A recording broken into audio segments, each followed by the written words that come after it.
Assalamu alaikum warahmatullahi wabarakatuh.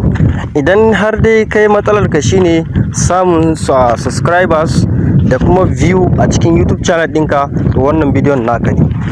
So me za ka yi?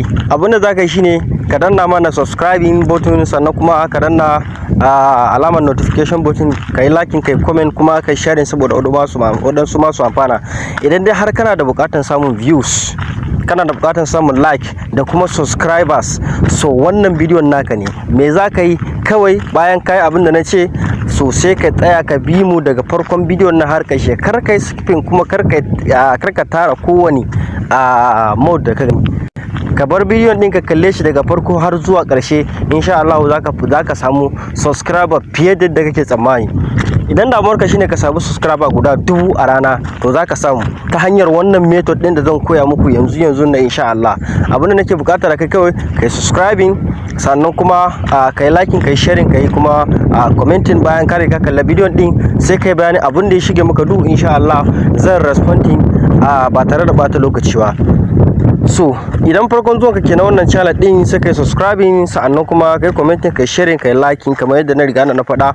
So mu shiga zuwa cikin bidiyon namu. Ka je cikin search engine, wannan link din za a je muku shi a cikin comment section, sai ku ɗauka ku je da shi, za ku yi registration. Idan ka ɗauki link din, sai ka tafi zuwa cikin search engine, ko Google, ko Opera, ko Chrome browser. To in kai pasting, so wannan shine link din, kawai sai kai search. In kai search zai dauke ka zuwa cikin website din da zaka je ka samu subscribers one time.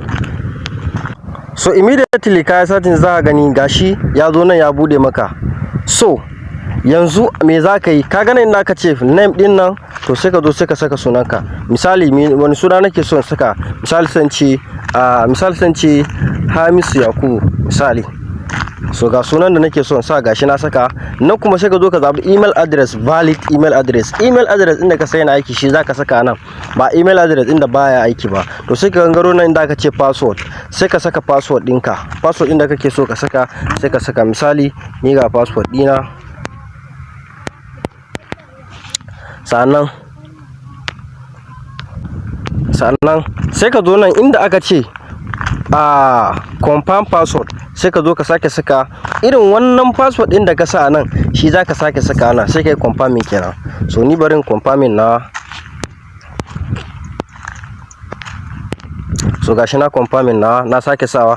To sai ka zo sai ka danna wannan wajen I agree. In ka danna shi, ko sai ka danna create account. So sai ka danna wannan wurin da aka ce save password to Google din nan, sai ka save password din. Duk lokacin da ka zo ka shiga, kawai ba tare da bata lokaci ba, kawai kai tsaye zaka tafi zuwa cikin bidiyo din insha Allah. So idan ka zo ka shigo nan, sai ka zo nan sai ka duba wannan wajen din, ka zo inda aka ce boost account, wannan wurin ka danna shi boost account. Idan ka danna shi, so zaka ga duk platform social media din da kake so ka boosting account din, ka samu subscriber ko ka samu followers, so duka anan za gani. Idan Instagram ne kake so ka samu followers duka, in TikTok ne, idan kuma Facebook ne, idan Spotify ne, idan SoundCloud, da kuma LinkedIn, da kuma Telegram, da kuma X, that is Twitter kenan, ko YouTube, ko Snapchat, ko Discord, ko website traffic, da sunan dai ga sunan iri-iri. So anan duk inda kake so ka yi amfani da duk wata social media da kake so ka yi aiki da shi, ko za ka zaba ne. So me wannan bidiyo ne, purposely dai mun yi wannan bidiyo saboda YouTube ne. So idan YouTube kake so, kawai sai ka danna kan YouTube kai tsaye. In ka danna kan YouTube, in ka soko kasa za ka gani, sai ka zo nan sai ka saka me category me kake so. In ka danna, kaga ya nuna maka Nigerian YouTube service ba, to Nigerian YouTube service, domin kaga wannan subscribers ne da ka samu zai zama na 'yan Najeriya ne.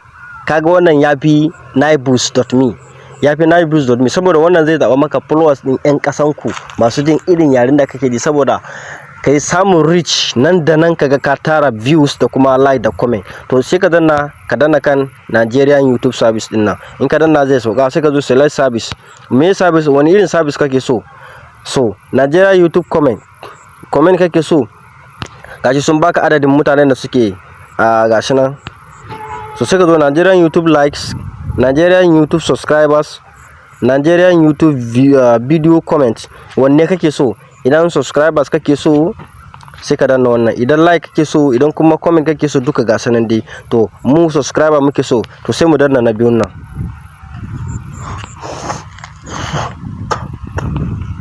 So in ka danna wannan sai ka zo quality, yawan subscriber da kake so, guda nawa kake so. Idan guda 20 kake so, zaka ga yawan kuɗin da zaka kashe. No, idan guda 20 kake so zaka kashe 960. Haka in guda 200 kake so zaka kashe 9960. Idan subscriber 200 kake so, da fatan muna fahimta. In kana buƙatar subscribers 200 zaka kashe rana 9,000 da kuma 600. So ko subscriber 2000 kake so zaka ga adadin kuɗin da kashe, da kashe 96,000. Ka gani ko? In kana son subscriber guda 2000, so ka gani gaba ɗaya dai gashi nan dai duk wasu celebrities da kuka ga suna samun views, suna samun subscribers, suna samun comment. So yawanci wannan method din suke bi, kawai ba a faɗa ne, amma ni na ce zan faɗa muku saboda ku san yadda abubuwan ne suke. Yanzu nan kaga ya nuna maka insufficient balance, baka da isasshen balance a cikin wallet ɗinka da zaka place wannan order din. To sai ka jo baya, sai ka dawo baya. In ka dawo baya sai ka zauna inda aka ce maka add phone, wannan wajen inda aka ce add phone, kun gan shi ko? To sai ka danna shi.